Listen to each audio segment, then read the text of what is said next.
नमस्ते। मैं राजेंद्र कुमार सहआचार्य राजनीति विज्ञान राजकीय कला महाविद्यालय सीकर। आज की इस कक्षा में हम भारतीय संविधान द्वारा प्रदत्त मौलिक अधिकारों पर चर्चा करेंगे। भारतीय संविधान के भाग 3 में नागरिकों के मूल अधिकारों का उल्लेख किया गया है। मूल अधिकारों के संबंध में कुल 23 अनुच्छेद 12 से 30 व अनुच्छेद 32 से 35 तक में इनका उल्लेख किया गया है। विश्व के अन्य किसी भी संविधान में दिए गए अधिकार पत्र से यह विस्तृत है। संविधान द्वारा भारतीय नागरिकों को 7 मौलिक अधिकार प्रदान किए गए थे, किंतु 44वें संविधान संशोधन 1979 द्वारा संपत्ति के अधिकार को मौलिक अधिकारों के रूप में समाप्त कर दिया गया है। अब संपत्ति का अधिकार केवल एक विधिक अधिकार लीगल राइट के रूप में है। इस प्रकार अब भारतीय नागरिकों को 6 अधिकार प्राप्त हैं। ये हैं समानता का अधिकार अनुच्छेद 14 से 18, स्वतंत्रता का अधिकार अनुच्छेद 19 से 22, शोषण के विरुद्ध अधिकार अनुच्छेद 23-24, धार्मिक स्वतंत्रता का अधिकार अनुच्छेद 25 से 28, संस्कृति और शिक्षा संबंधी अधिकार अनुच्छेद 29 से 30, संवैधानिक उपचारों का अधिकार अनुच्छेद 32। अब हम पहले भारतीय संविधान के अनुच्छेद 12 व 13 का उल्लेख करेंगे। अनुच्छेद 12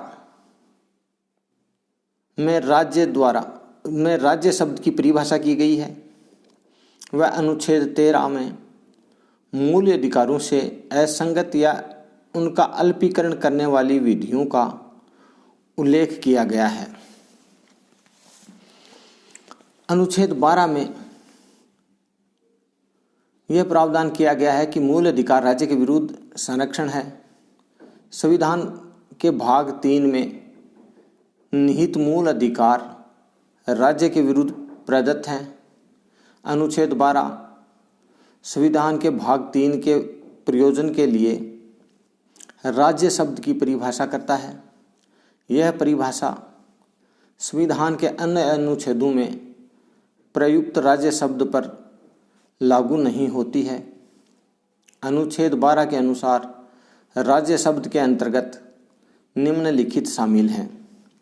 नंबर 1, भारत सरकार एवं संसद, राज्य सरकार एवं विधानमंडल, सभी स्थानीय प्राधिकारी और नंबर 4, अन्य प्राधिकारी। अनुच्छेद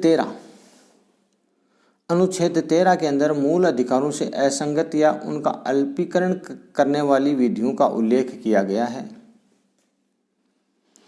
अनुच्छेद 13(1) यह घोषित करता है कि इस संविधान के लागू होने के ठीक पहले भारत में प्रवर्त विधियां उस मात्रा तक शून्य होंगी जिस तक कि वे भाग 3 के उपबंधों से असंगत हैं। इस अनुच्छेद का उपखंड 3 राज्य को ऐसी विधियां बनाने से निषिद्ध करता है जो इसे भाग 3 द्वारा दिए गए अधिकारों को छीनती या न्यून करती है। अनुच्छेद 13 मूल अधिकारों का आधार स्तंभ है। यह न्यायालयों को वह शक्ति प्रदान करता है जिसके आधार पर मूल अधिकारों से असंगत विधियों को अवैध घोषित करते हैं। न्यायालयों की इस शक्ति को न्यायिक पुनरावलोकन की शक्ति कहते हैं। अनुच्छेद 13 न्यायालयों को न्यायिक पुनरावलोकन की शक्ति प्रदान करता है। संविधान का अनुच्छेद 32 उच्चतम न्यायालय को और अनुच्छेद 226 उच्च न्यायालयों को न्यायिक पुनरावलोकन की शक्ति प्रदान करता है, जिसके अंतर्गत न्यायालय किसी भी विधि को जो मूल अधिकारों से असंगत है, अविधिमान्य एवं असंवैधानिक घोषित कर सकता है। धन्यवाद।